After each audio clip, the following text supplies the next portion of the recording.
Tuhan, selamat datang di ibadah online minggu ini. Bagaimana dengan kabar Anda sekalian? Saya percaya kita semua dalam keadaan yang baik dan diberkati Tuhan. Dan bagi Anda sekalian yang baru pertama kali hadir dan bergabung bersama-sama dengan kami, saya ucapkan selamat datang dan semoga Anda dikuatkan dan diberkati lewat ibadah kami hari ini. Mazmur katakan, marilah masuki gerbangnya dengan hati yang bersyukur, halamannya dengan pujian, dan pujilah namanya.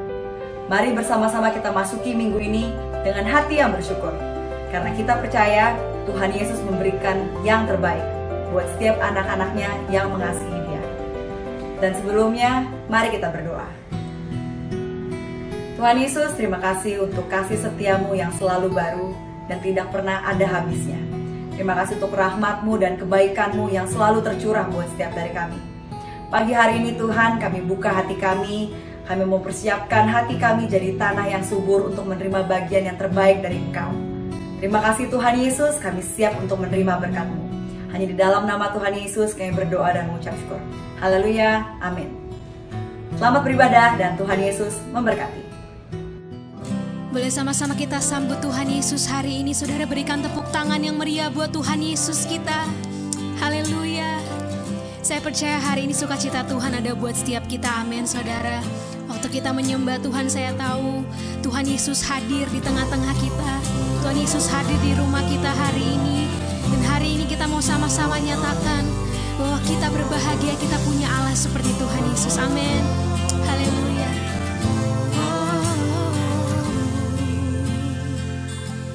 Ku berbahagia, yakin teguh, Yesus abadi, kepunyaanku, aku warisnya, ku ditebus, ciptaan baru, Roh Kudus, aku bernyanyi bahagia, memuji Yesus selamanya. Aku bernyanyi bahagia, memuji Yesus selamanya.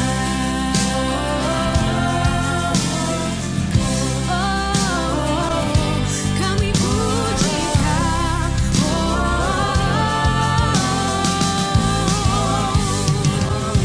Ku berbahagia, ku berbahagia, yakin teguh, amin. Yesus abadi, kepunyaanku, aku warisnya, ku ditebus, ciptaan baru, Roh Kudus, aku bernyanyi bahagia, memuji Yesus selamanya. Aku bernyanyi bahagia, memuji Yesus selamanya. Mari sembah Yesus.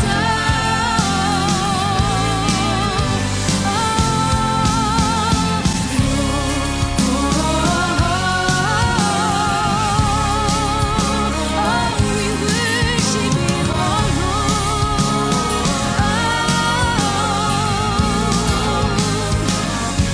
Sing blessed assurance, Jesus is mine. Oh, what a foretaste of glory divine, heir of salvation,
you Lord Jesus.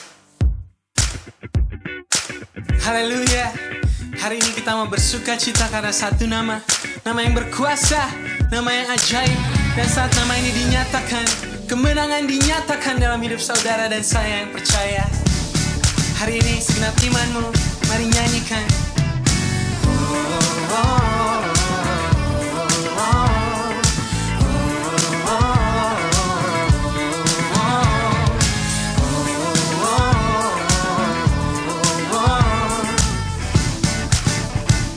Let's sing it out. God is fighting for us. God is on our side. He has overcome us. He has overcome. We will not be shaken. We will not be moved. Jesus, you are here. Amen. He's carrying our burdens, covering our shame. He has overcome. Yes, He has overcome. We will not be shaken. We will not be moved. Jesus, you are here. I will live. I will not die. The resurrection power of Christ alive in me, and I am free in Jesus' name. Only in Jesus' name.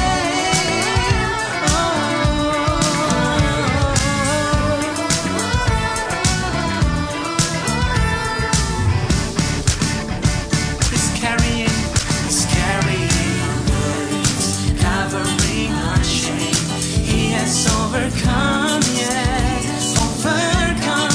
We will not be shaken. We will not be. Come on, Jesus, you are here. Shout it out. I will live. I will not die. The resurrection power of Christ alive in me, and I am free in Jesus' name. I will live. I will live. I will not die. I will declare and lift you high. Christ revealed, and I am healed in Jesus' name. Amen. Sebab Dia Tuhan Allahmu, Dia berjalan bersamamu, Dia berperang bagimu, melawan musuh-musuhmu, dan memberikan kemenangan bagi kita yang percaya. Hari ini bangkitkan imanmu, dan sama-sama kita deklarasikan pujian ini. Shout it out. God is fighting for us, pushing back the darkness, lighting up the kingdom that cannot be shaken. In the name of Jesus, enemies defeated, and we will shout it out. Come on, shout it out. God is fighting for us, pushing back the darkness, lighting up the kingdom that cannot be shaken. In the name of Jesus, enemies defeated, and we will shout it out. I will live. I will live. I will not die. The resurrection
Bapa kami yang di surga, hari ini kami bersatu hati berdoa bagi Amerika. Datanglah kerajaan-Mu, jadilah kehendak-Mu di Amerika seperti di surga.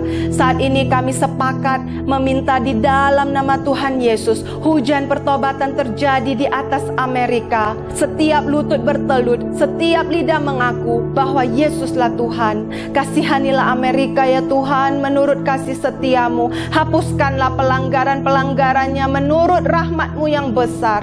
Kami ikat dan hancurkan roh agamawi, roh kesombongan, roh pertikaian, roh amarah, rasisme di dalam nama Tuhan Yesus. Semua rancangan iblis dalam bentuk apapun, termasuk sakit penyakit, kerusuhan, kecelakaan, bencana, kami patahkan saat ini di dalam nama Tuhan Yesus. Kami deklarasikan malaikat Tuhan berkemah di sekeliling bangsa dan negara Amerika. Roh Allah yang hidup melawat dan memenuhi Amerika, sebab di mana ada roh Allah, di situ ada kemerdekaan. Damai sejahtera Tuhan turun, pertobatan terjadi, pemulihan terjadi atas Amerika.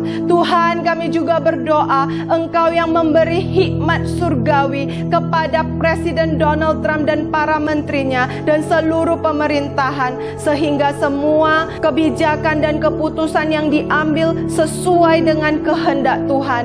Kami juga minta Tuhan tolong, biarlah gereja-gereja Tuhan di Amerika bangkit kembali dan menjadi terang. Pencurahan Roh Kudus terjadi di atas gereja-gereja-Mu ya Tuhan. Terima kasih ya Bapa. Kami juga berdoa Tuhan bagi Singapura. Tuhan, biarlah Singapura boleh mengalami lawatan Roh Kudus. Dan kami berdoa Tuhan, Engkau yang memberi pemerintah Singapura hikmat surgawi Tuhan untuk mengatasi pandemi COVID-19. Dan Tuhan, Engkau yang meluputkan Singapura dari resesi ekonomi di dalam nama Tuhan Yesus. Tuhan, Engkau juga urapi dan pakai gereja-Mu Bethany Church Singapore untuk membawa dampak dan memancarkan terang Tuhan di Singapura. Terima kasih ya Bapa, kami percaya janji-Mu Tuhan, bahwa jika kami sepakat meminta apapun juga, Engkau Bapa yang akan mengabulkan permintaan kami. Terima kasih ya Tuhan, kami serahkan doa-doa kami di dalam satu nama yang ajaib, nama Yesus Kristus. Haleluya, amin.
Saudara, hari ini adalah Father's Day ya.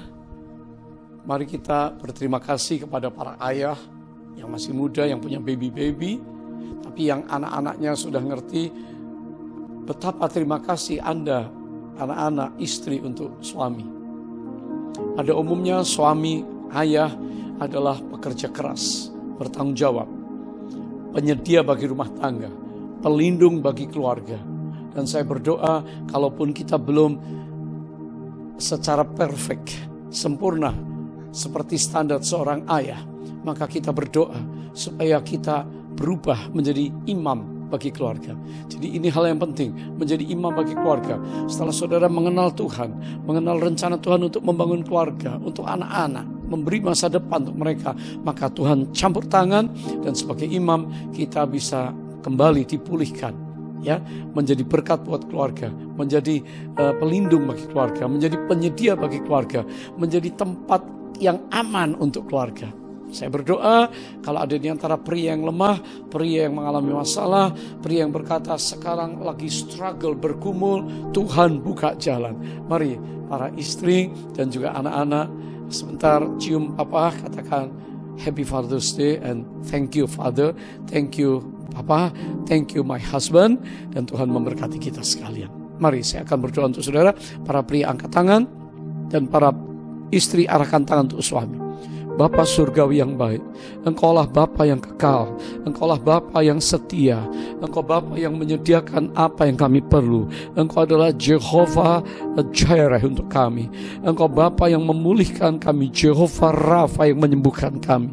Engkau Bapa yang selalu melindungi kami, Jehovah Nisi bagi kami. Sekarang hamba berdoa, curahkanlah berkat-Mu, hikmat Allah turun untuk para pria, untuk mengerti hari-hari ini, untuk set priority man and God, man and his family, man and his marketplace, man and his ministry. Urapi para pria, terjadi kebangkitan para pria, karena hari ini pada hari Father's Day para pria berkata, Tuhan, kami tidak sempurna dan tidak mampu, tapi Engkau Allah yang mengurapi, dalam nama Yesus. Para pria semua katakan amin.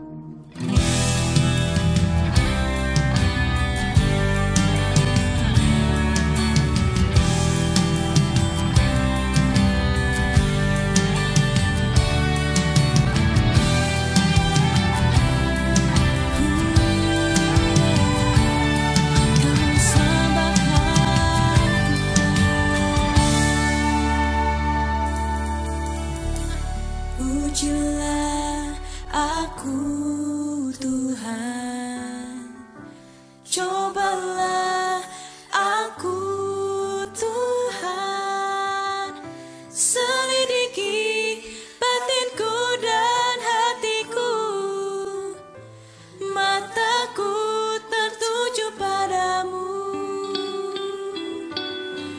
Aku cinta padamu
Mazmur 141 ayat 8. Tetapi kepadamulah ya Allah Tuhanku, mataku tertuju, padamulah aku berlindung. Apapun yang terjadi pada hari ini, apapun yang terjadi di situasi seperti ini ya Tuhan, mata kami dan hati kami akan selalu tertuju kepadamu. Karena Engkaulah gunung, batu, dan pertahanan kami ya Tuhan Yesus. Mari sama-sama kita nyanyikan. Sing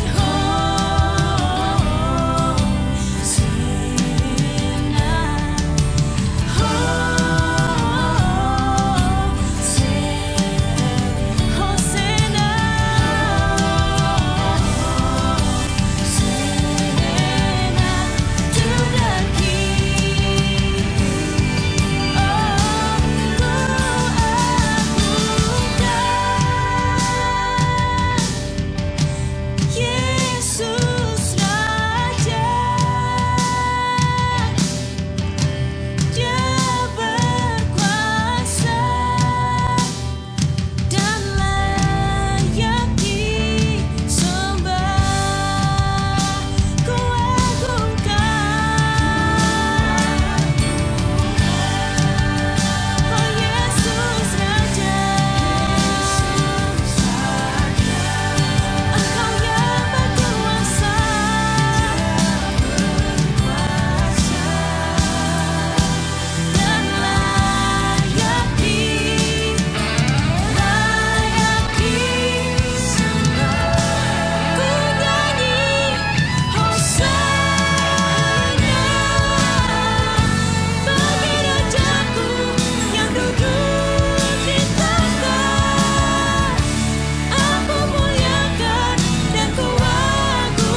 Engkau Allah yang layak terima pujian kami ya Tuhan Yesus.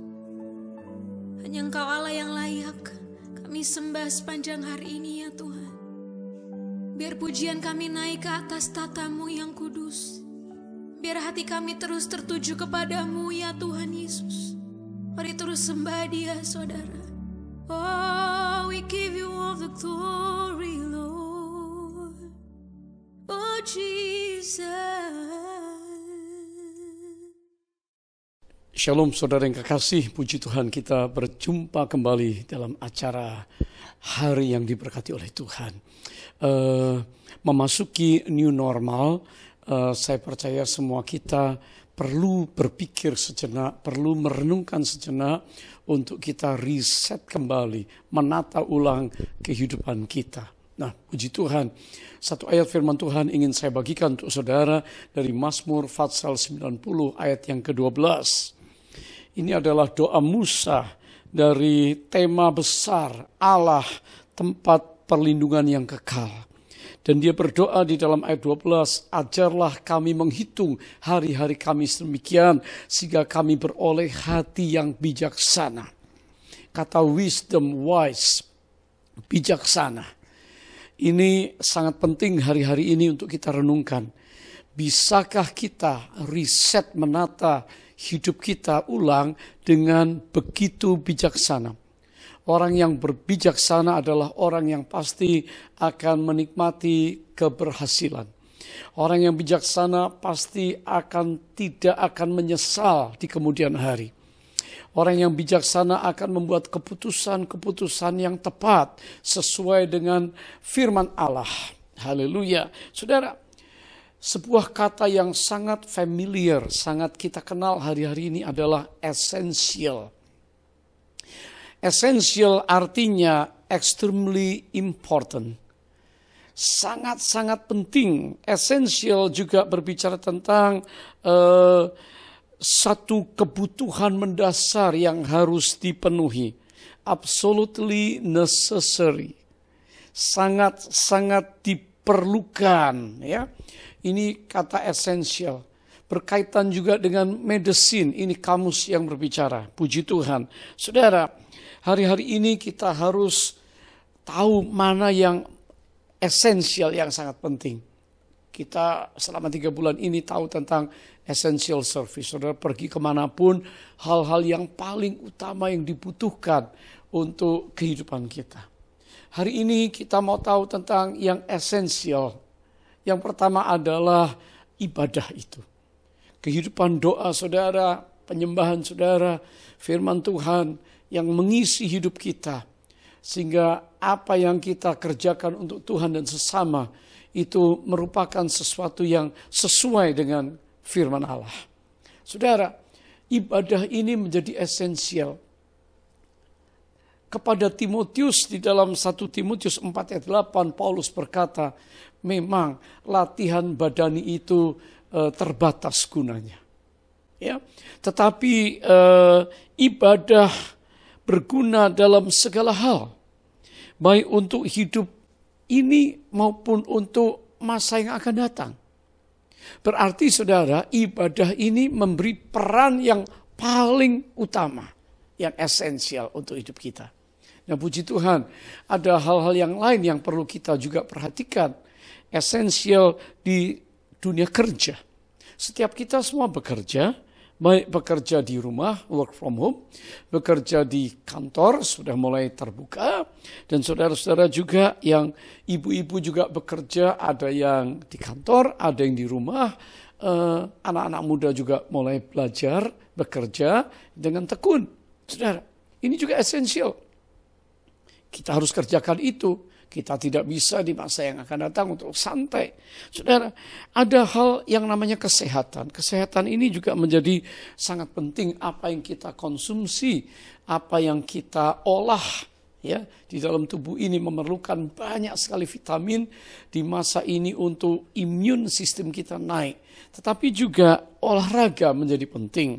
Saudara, dan kalau kita meriset diri kita hari ini, kalau dulu kita sembrono, Kalau dulu kita tidak serius ibadah, dulu kita tidak serius di dalam bekerja, dulu kita tidak serius di dalam menjaga kesehatan, maka akibatnya bisa sesuatu yang tidak enak terjadi.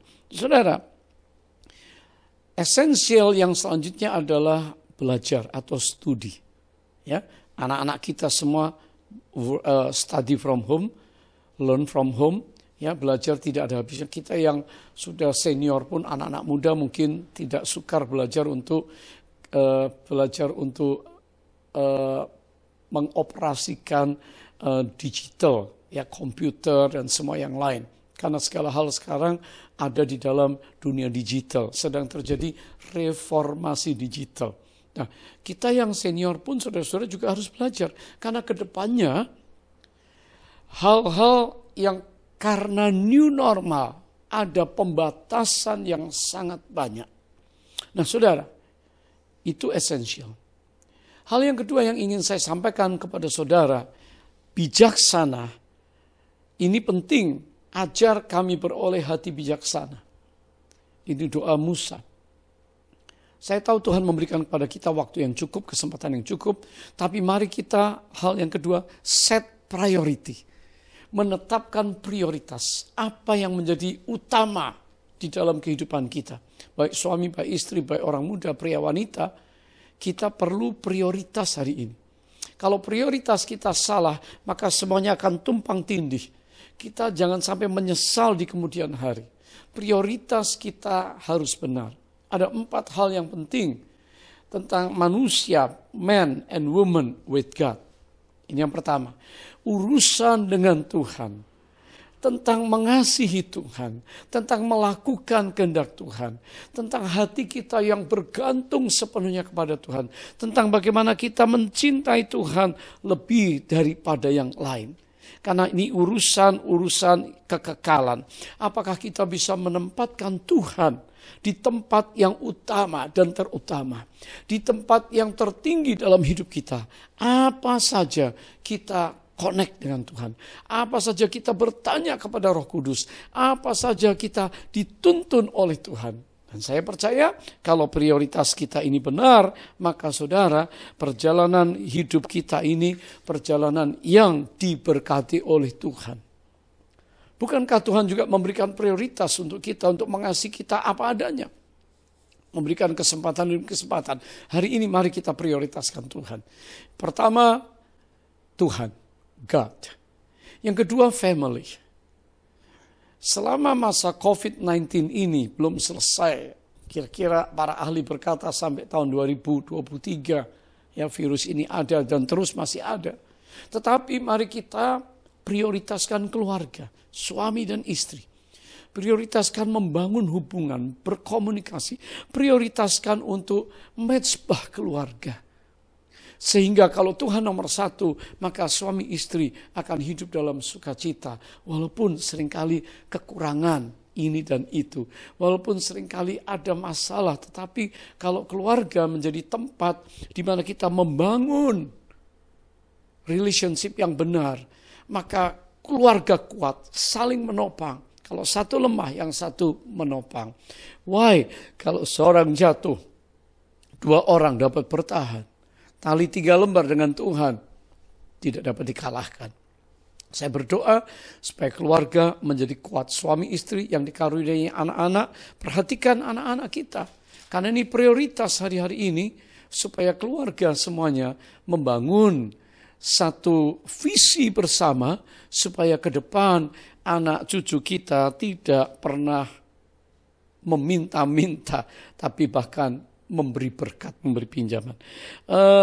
Firman Tuhan dengan jelas berbicara tentang keluarga. Bagaimana Nuh pada waktu air bah akan datang, dia perhatikan keluarganya sehingga seluruh keluarga Nuh masuk dalam bahtera, artinya diselamatkan. Bagaimana dengan saudara-saudara Nuh? Karena dikatakan dia punya saudara pria, wanita yang begitu banyak. Tetapi kita lihat banyak keluarga yang hari ini di tengah masa yang sulit justru terhilang. Justru padam apinya. Nuh tetap prioritasnya keluarga sehingga semuanya selamat. Saya berdoa hari ini semua keluarga kita selamat. Prioritas yang ketiga, men and woman of God adalah marketplace, tempat pekerjaan, usaha, bisnisnya. Saudara, walaupun kita sedang mengalami mungkin kesulitan, resesi, dan ujian kehidupan seperti mengalami padang gurun, tapi tujuan Allah akhirnya adalah tanah perjanjian.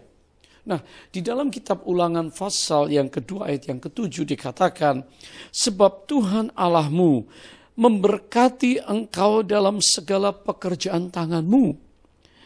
Ya, melalui padang gurun yang besar ini, ke-40 tahun ini Tuhan Allahmu menyertai engkau dan engkau tidak akan kekurangan apapun juga. Bukankah ini janji Tuhan bahwa Tuhan Allah akan terus menyertai, memberkati kita dalam segala pekerjaan tangan kita? Hari ini tetap kerjakan pekerjaan-pekerjaan saudara dengan tekun, dengan rajin, dengan setia. Karena Allah memberkati. Walaupun lewat padang gurun, Tuhan berjanji tetap memelihara. Dan saudara tidak kekurangan suatu apapun. Kita akan berdoa supaya ada mujizat di tangan saudara. Prioritas yang keempat adalah pelayanan. Tuhan nomor 1, God is number 1. Keluarga, pekerjaan. Ya, Tuhan memberkati saudara. Untuk keluarga saudara bisa makan, minum, menikmati. Tapi yang keempat, pelayanan. Yosua berkata, as for me and my house, we will serve the Lord. Dia bertekad, dia berkomitmen mengajak seluruh keluarga. Anak-anak dari kecil, diajar mengenal Tuhan. Supaya pada waktu mereka tumbuh menjadi remaja, menjadi pemuda, ikut melayani Tuhan. Yosua dan istri dan keluarganya melayani Tuhan. Melayani bangsa Israel. Dan mereka menjadi pemimpin teladan. Bapak, Ibu, Saudara, hari ini mari kita melayani Tuhan. Mari kita bekerja dan melayani Tuhan. Ada banyak sekali bidang pelayanan di anak-anak muda bisa lakukan di dalam gereja maupun di luar gereja. Di luar gereja kita menginjil, menjadi saksi Kristus. Kita memberi dampak kepada lingkungan kita, memberi dampak kepada pemerintah, memberi dampak kepada masyarakat dalam pelayanan Kristiani kita. Loving God, loving people. Saudara, Paulus menuliskan di dalam Roma pasal yang ke-12 ayat yang ke-11. Dengan jelas dia berkata, jangan kerajinanmu kendor, tapi biarlah rohmu menyala-nyala. Dan layanilah Tuhan. Saya percaya kalau Roh Kudus dicurahkan, memenuhi kita semuanya, dan saudara terbuka untuk berkata, Tuhan, hari ini hal-hal yang esensi kami tidak bisa abaikan, tetapi prioritas kami mau riset ulang. Sehingga dengan demikian, maka kita menjadi orang-orang yang mengerjakan perkara-perkara yang benar untuk memuliakan Tuhan. Haleluya, saya berdoa semua kita hari ini diberkati. Mari set priority dengan benar dan saya tahu Tuhan akan dimuliakan. Haleluya, amin. Shalom semuanya.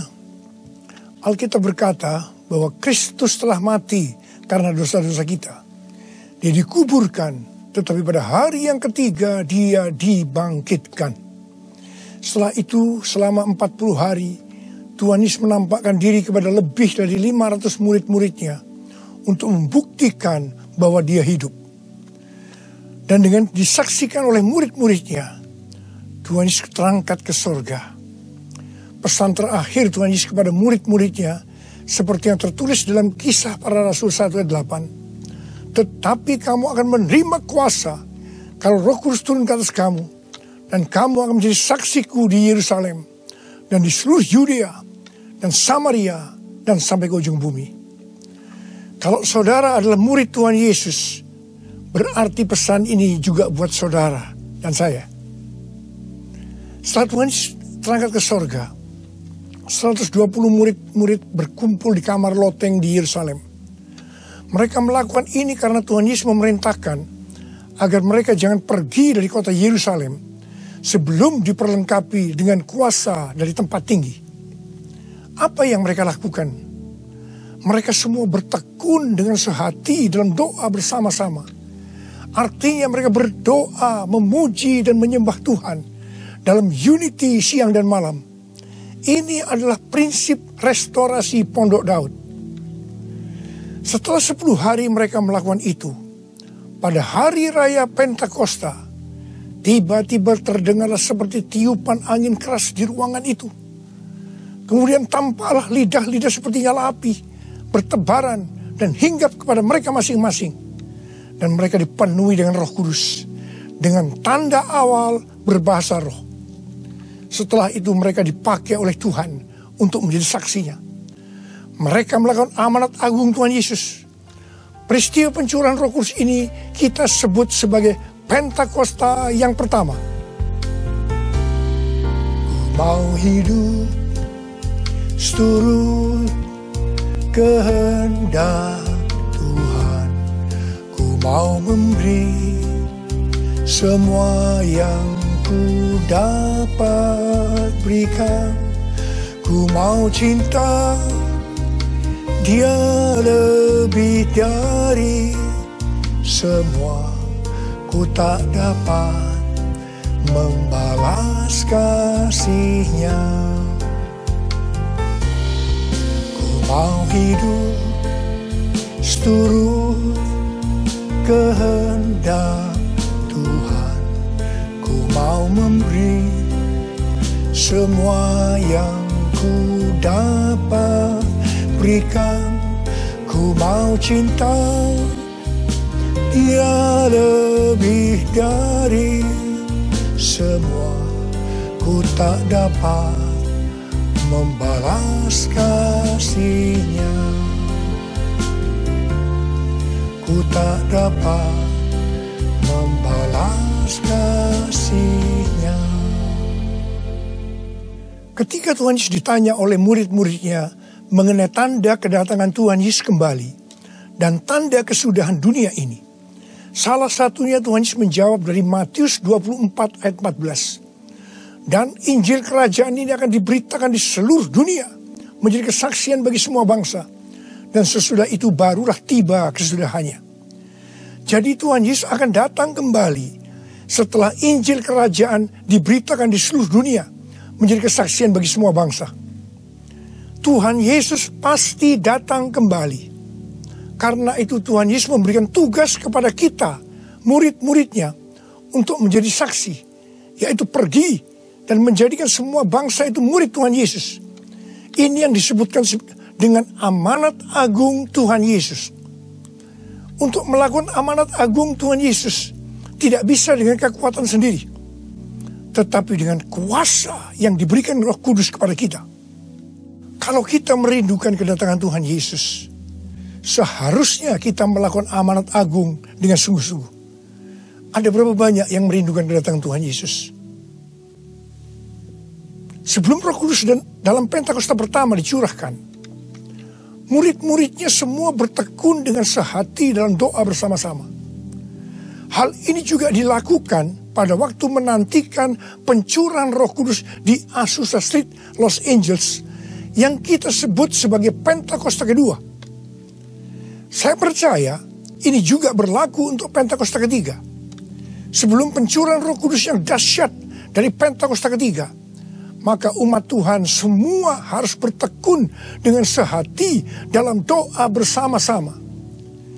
Selama beberapa tahun terakhir, saya selalu bertanya kepada Tuhan, Tuhan, bagaimana untuk membuat umat Tuhan semua bertekun dengan sehati dalam doa bersama-sama? Tetapi yang luar biasa, hari-hari ini kita melihat bahwa dengan adanya pandemi COVID-19, Tuhan memaksa kita, umat Tuhan, agar kita semua bertekun dengan sehati dalam doa bersama-sama. Bagi saya, ini adalah tanda bahwa pencurahan Roh Kudus Pentakosta ketiga akan segera terjadi. Hal ini juga dinubuatkan oleh nabi-nabinya, seperti Cindy Jacob, Chuck Pierce, James Goll. Cindy Jacob bahkan bernubuat untuk gereja kita, bahwa akan makin banyak gereja-gereja yang akan ditanam. Dan akan banyak muncul murid-murid Tuhan Yesus. Kemuliaan Tuhan akan turun di gereja-gereja ini. Dan bahkan mereka, yaitu saudara akan diutus sampai ke ujung-ujung bumi. Sedangkan James Goll melihat bahwa orang-orang di Indonesia sedang catching the fire. Pada saat murid-murid Tuhan Yesus dipenuhi Roh Kudus, tanda awalnya adalah mereka berbahasa roh. Saya rindu agar saudara semua dibaptis Roh Kudus dengan tanda awal berbahasa roh, karena banyak manfaatnya. 1 Korintus 14 ayat 2 berkata, siapa yang berkata-kata dengan bahasa roh tidak berkata-kata kepada manusia, tetapi kepada Allah. Sebab tidak ada seorang pun yang mengerti bahasanya. Oleh roh ia mengucapkan hal-hal yang rahasia. Karena itu pada waktu kita berkata-kata dalam bahasa roh, kita merasakan hadirat Tuhan. Ada sukacita yang akan memenuhi kita. Seperti yang dikatakan dalam Mazmur 16 ayat 11. Di hadapanmu ada sukacita berlimpah-limpah. Di tengah-tengah pandemi ini, kita perlu mengalami sukacita yang berlimpah-limpah untuk melawan ketakutan, kekhawatiran, kepanikan. 1 Korintus 14 ayat 4 berkata, siapa yang berkata-kata dengan bahasa roh, ia membangun dirinya sendiri. Artinya, manusia roh kita yang akan dibangun. 1 Korintus 14 ayat 14 dan 15 berkata, jika aku berdoa dengan bahasa roh, maka rohkulah yang berdoa, tetapi akal budiku tidak turut berdoa. Jadi, apakah yang harus kubuat? Aku akan berdoa dengan rohku, tetapi aku akan berdoa juga dengan akal budiku. Aku akan menyanyi dan memuji dengan rohku, tetapi aku akan bernyanyi dan memuji juga dengan akal budiku. Manusia itu terdiri dari roh, jiwa, dan tubuh. Semuanya itu harus bisa memuji Tuhan. Kita memuji Tuhan dengan tubuh kita, dengan cara bertepuk tangan, mengangkat tangan, melompat, menari, dan lain-lain. Dan kita memuji Tuhan dengan akal budi kita, jiwa kita, kalau kita menggunakan bahasa yang kita mengerti. Contoh bahasa Indonesia, bahasa Inggris, Mandarin, dan lain-lain. Dan roh kita akan berdoa, memuji, dan menyembah kalau kita berbahasa roh. Kalau kita berkata-kata dalam bahasa roh, kita akan bisa berdoa, memuji, dan menyembah lebih lama dibandingkan kalau kita menggunakan bahasa yang kita mengerti. Karena itu sekali lagi saya merindukan agar semua saudara bisa berbahasa roh. Katakan amin. Apa yang terjadi setelah murid-murid dipenuhi dengan Roh Kudus sehingga membuat banyak orang bertobat? Hal yang pertama, Petrus berkhotbah sekitar 5 menit. Dan sekitar 3.000 orang bertobat dan dibaptis. Petrus berkhotbah dengan kuasa Roh Kudus. Menurut data dari PBB, pada zaman itu populasi dunia sekitar 300 juta orang. Sekarang penduduk dunia sekitar 7,8 miliar. Sehingga 3.000 orang waktu itu setara dengan sekitar 78.000 orang saat ini. Kita harus percaya bahwa sekali berkhotbah 78.000 orang bertobat dan dibaptis. Dengan berkhotbah secara online, hal ini lebih mungkin terjadi.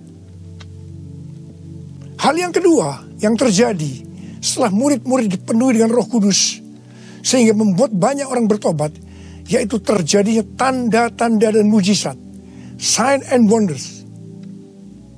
Para rasul dipakai oleh Tuhan untuk mengadakan tanda-tanda dan mujizat. Petrus dan Yohanes menyembuhkan orang lumpuh sejak lahir. Bayangan Petrus saja bisa menyembuhkan orang. sapu tangan atau kain yang pernah dipakai oleh Paulus, jika diletakkan pada orang sakit atau orang yang dirasuk setan, maka orang itu akan sembuh. Tuhan Yesus berkata dalam Markus 16 ayat 15 sampai dengan 18, bahwa kalau kita pergi untuk memberitakan Injil, maka tanda-tanda dan mujizat, sign and wonder akan menyertai kita. Sejak tahun 2006, saya diperintahkan Tuhan untuk mengadakan kebaktian kesembuhan ilahi. Selama 14 tahun, saya sudah mengadakan 318 kali kebaktian kesembuhan ilahi. Setiap kali saya berkhotbah, pasti saya memberitakan Injil. Dan tanda-tanda dan mujizat terjadi. Saya diperkenankan oleh Tuhan untuk melihat dan mengalami mujizat seperti yang dilakukan oleh Tuhan Yesus 2000 tahun yang lalu. Pada waktu acara lawatan Roh Kudus Pulihkan Indonesiaku tanggal 29 Mei yang lalu, Cindy Jacob bernubuat bahwa Indonesia akan menjadi sangat penting dalam sejarah kekristenan. Mujizat-mujizat seperti orang buta melihat, orang tuli mendengar akan merupakan hal yang biasa yang akan terjadi di gereja-gereja lokal. Wow! Orang-orang muda akan mendapatkan jubah mujizat. Ini adalah Pentakosta yang ketiga. Haleluya! Hal yang ketiga yang terjadi setelah murid-murid dipenuhi dengan Roh Kudus, sehingga membuat banyak orang bertobat, yaitu cara hidup jemaat berubah. Yang pertama, mereka bertekun dalam pengajaran rasul-rasul dan dalam persekutuan. Ini bisa diartikan mereka suka membaca Alkitab. Judul Mazmur 119 yang merupakan pasal dengan ayat terpanjang dalam Alkitab adalah bahagianya orang yang hidup menurut firman Tuhan. Jadi orang yang hidup sesuai dengan firman Tuhan itu akan berbahagia. Dalam pandemi COVID-19 kita harus banyak membaca, merenungkan dan melakukan firman Tuhan agar supaya kita berbahagia, sehingga kita bisa mengatasi segala dampak yang buruk akibat pandemi COVID-19. Mazmur 119 ayat 105 berkata, firman-Mu itu pelita bagi kakiku dan terang bagi jalanku. Firman-Mu pelita bagi kakiku, terang bagi jalanku. Firman-Mu pelita bagi kakiku, terang bagi jalanku. Waktu ku bimbang dan hilang jalanku, tetaplah Kau di sisiku. Dan takkan ku takut asal Kau di dekatku, besertaku selamanya.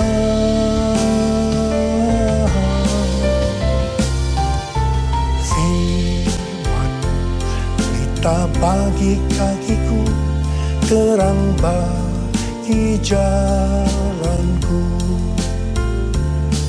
Terang bagi jalanku, terang bagi jalanku.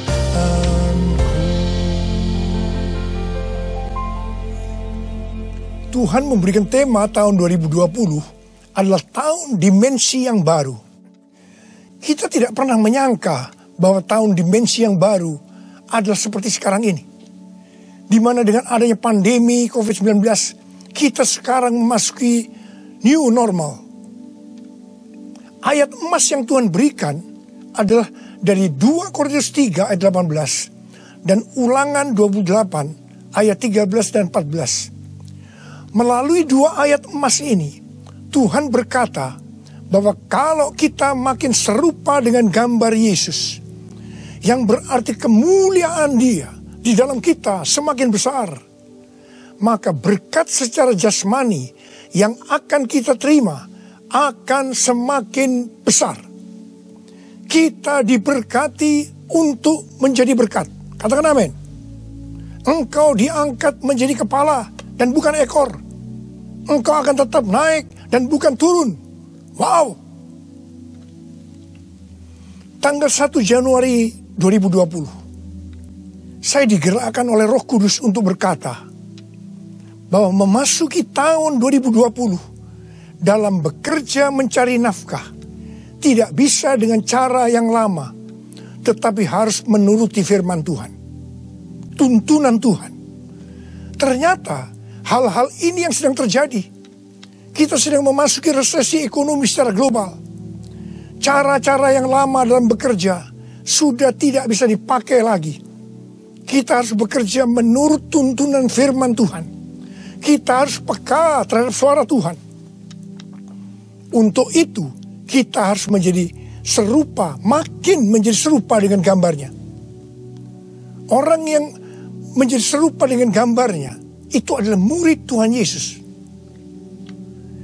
Dengan goncangan ekonomi global yang sedang terjadi saat ini, banyak dari generasi milenial dan generasi Z harus menghadapi kenyataan bahwa betapa rapuhnya budaya mereka dan kehidupan yang dibangun di atasnya.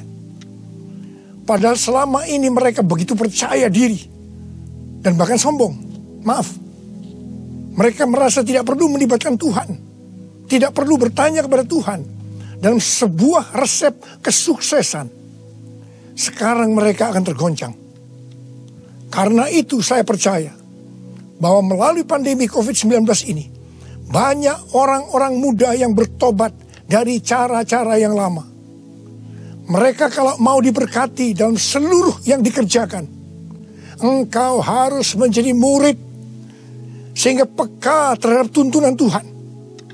Tidak salah kalau akan terjadi kebangkitan generasi Yeremia, yaitu anak-anak muda yang dipenuhi dengan Roh Kudus, cinta mati-matian kepada Tuhan Yesus, tidak kompromi terhadap dosa, dan akan memenangkan banyak jiwa. Hal yang kedua, cara hidup jemaat berubah. Mereka selalu berkumpul memecahkan roti dan berdoa. Ini bisa dikatakan bahwa mereka hidup dalam unity dan suka berdoa. Yang ketiga, cara hidup jemaat berubah. Mereka suka memberi. Suka memberi. Sehingga tidak ada yang berkekurangan. Dalam keadaan krisis ekonomi ini, kita diperintahkan oleh Tuhan untuk memberi dan menabur. Kisah Para Rasul 20 ayat 35b berkata, adalah lebih berbahagia memberi daripada menerima. Saudara harus saling memperhatikan mereka-mereka yang ada di kul-kul. Cara hidup jemaat berubah. Mereka selalu bergembira dan dengan tulus hati sambil memuji Allah. Jadi, mereka semua suka membaca Alkitab, suka berdoa, unity, suka memberi, suka memuji Allah dengan gembira dan tulus hati. Dan dikatakan mereka disukai semua orang. Dan tiap-tiap hari jumlah orang yang diselamatkan bertambah. Haleluya! Haleluya! Haleluya! Haleluya!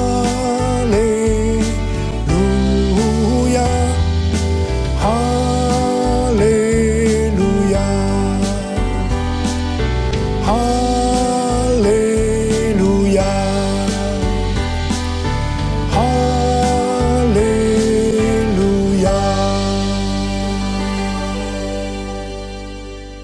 Kemudian, apa yang terjadi setelah itu? Goncangan terjadi. Aniaya yang hebat terjadi kepada orang-orang percaya di Yerusalem.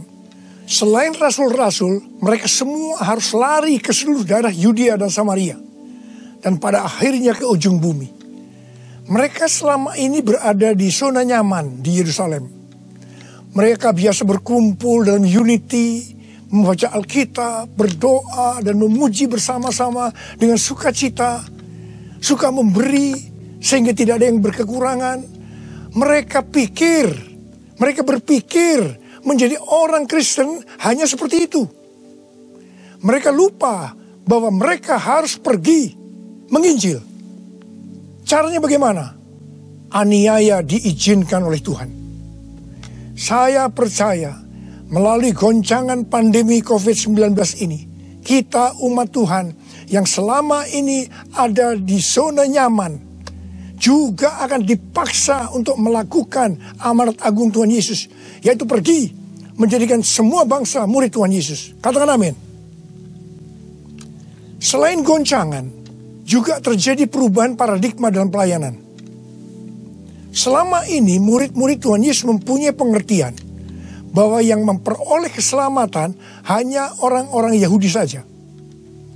Tetapi dengan adanya pertobatan dari Cornelius yang bukan orang Yahudi, dan Roh Kudus turun ke atas mereka dan mereka berbahasa roh, dengan perdebatan yang cukup panjang, akhirnya lewat kesaksian Petrus, para rasul dan seluruh orang percaya di Yudea dapat menerima bahwa keselamatan bukan hanya untuk orang Yahudi saja, tetapi untuk semua bangsa, termasuk bangsa Indonesia. Katakan amin. Dengan adanya pandemi COVID-19, kita juga mengalami perubahan paradigma dalam pelayanan kita.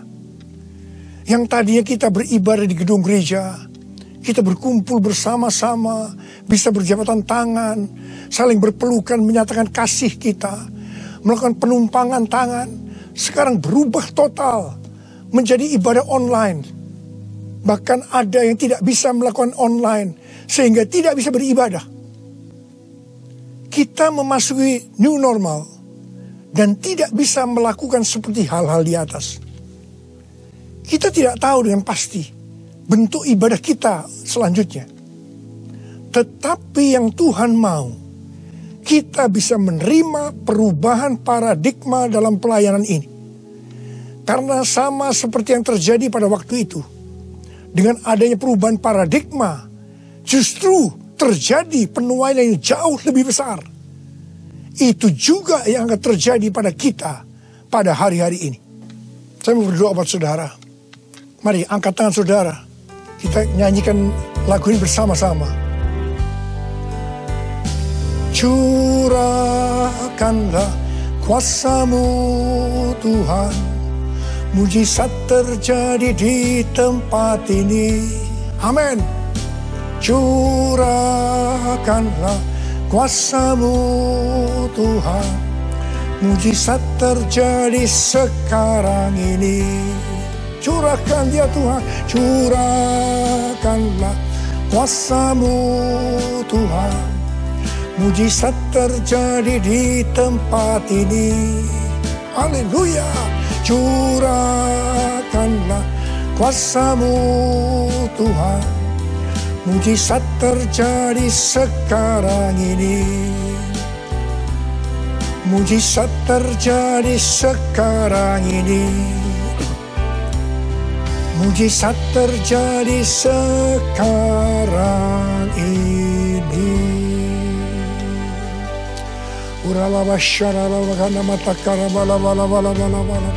Mari kita berbahasa roh. Kita berbahasa roh saat ini.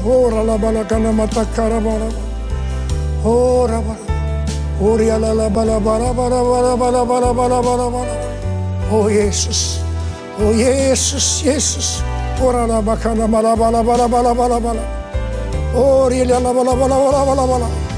Mujizat terjadi di tempat ini sekarang ini.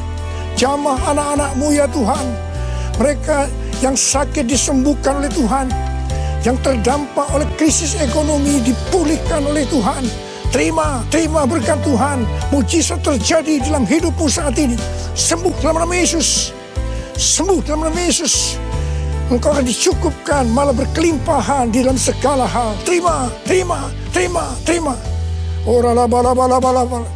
Tuhan, curahkan kuasa-Mu.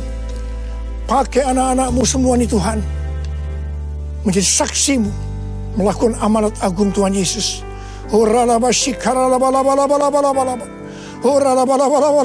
Tuhan, terima kasih perlindungan-Mu di masa pandemi ini buat anak-anak-Mu. Engkau mengasihi anak-anak-Mu semua. Hamba berdoa buat mereka. Hamba berdoa buat mereka. Hamba berdoa. Curahkan damai sejahtera-Mu pada mereka ya Tuhan. Terima kasih ya Bapak. Terima kasih Bapa. Dalam nama Yesus kami berdoa. Bersama-sama katakan amin. Mari saudara-saudara, kita akan masuk dalam perjamuan kudus. Kita akan mengingat ayat ini.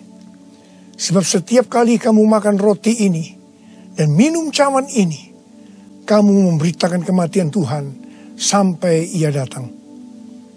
Perjamuan kudus adalah perjamuan Tuhan sendiri. Setiap kali kita masuk dalam perjamuan kudus, Tuhan selalu berkata, biarlah ini menjadi peringatan akan daku. Karena itu mari, arahkan hati saudara kepada kebaikan Tuhan. Kita akan mengingat kebaikan Tuhan. Mari, tundukkan kepala. Tuhan, siapakah kami ini sebelum kami mengenal Engkau? Kami semua orang berdosa. Upah dosa adalah maut, mati. Tapi Engkau yang tidak berdosa telah dijadikan dosa oleh karena kami. Engkau harus turun dari surga mulia, mati kami dengan penderitaan yang luar biasa. Sungguh betapa baiknya Engkau ya Tuhan. Engkau jadikan kami sebagai anak-anak-Mu. Engkau tuntun, Engkau bela, Engkau lindungi. Engkau tegur kalau kami salah. Engkau sembuhkan kami. Tuhan, itu Engkau ya Abah. Itu Engkau. Saudara, Tuhan akan memberkati saudara melalui perjamuan kudus. Tapi Tuhan mau kita makan dan minum dengan cara yang benar. Oleh karena itu sekarang masing-masing berdoa. Introspeksi. Lihat keadaan dirimu masing-masing. Jangan menyimpan dosa. Kalau saat ini Tuhan ingatkan ada dosa yang harus diselesaikan, langsung minta ampun. Katakan, ampuni saya Tuhan. Ampuni saya Tuhan. Tuhan, ampuni anak-anak-Mu Tuhan. Ampuni anak-anak-Mu ya Tuhan. Layakkan kami untuk masuk dalam perjamuan kudus hari ini. Betapa baiknya Engkau ya Tuhan di tengah-tengah pandemi ini. Engkau terus menyertai kami anak-anak-Mu. Terima kasih Bapa. Kami akan masuk dalam perjamuan kudus dengan hati yang penuh ucapan syukur. Dalam nama Yesus. Amin. Sekarang mari angkat roti di tangan kanan saudara tinggi-tinggi. Sebab apa yang telah kuteruskan kepadamu telah aku terima dari Tuhan.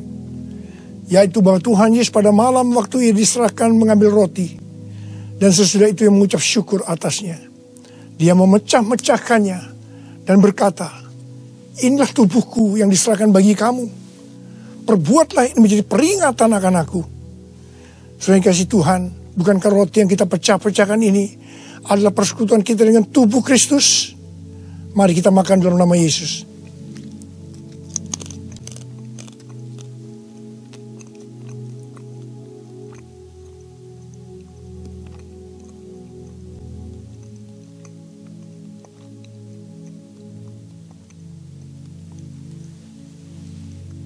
Sekarang angkat cawan di tangan kanan saudara tinggi-tinggi. Demikian juga ia mengambil cawan sesudah makan lalu berkata, cawan ini adalah perjanjian baru yang dibenterkan oleh darahku. Perbuatlah ini setiap kali kamu meminumnya menjadi peringatan akan aku. Sudah dikasih Tuhan, bukankah cawan pengucapan syukur yang atasnya kita ucapkan syukur adalah persekutuan kita dengan darah Yesus? Mari kita minum dalam nama Yesus.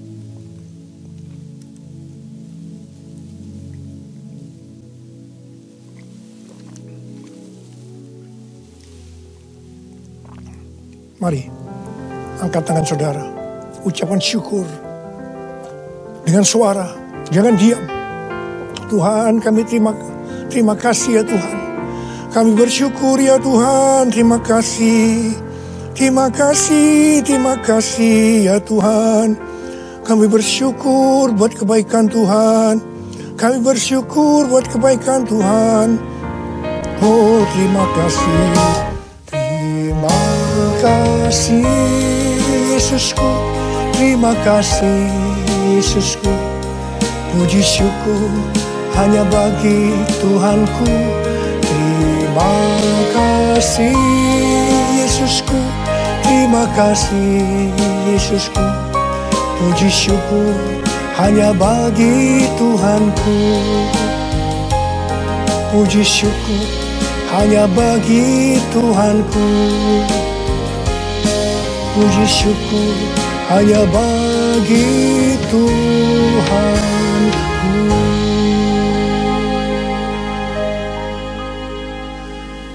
Angkat tangan saudara, terima berkat Tuhan. Pulanglah dengan berkat Tuhan. Kasih karunia yang berlimpah-limpah daripada Allah Bapa dalam anak yang tunggal Yesus Kristus. Persekutuan yang manis dengan Roh Kudus menyertai saudara sekalian mulai hari ini sampai terus datang menjemput kita di awan-awan dan bahkan sampai selama-lamanya. Yang percaya bersama-sama katakan amin.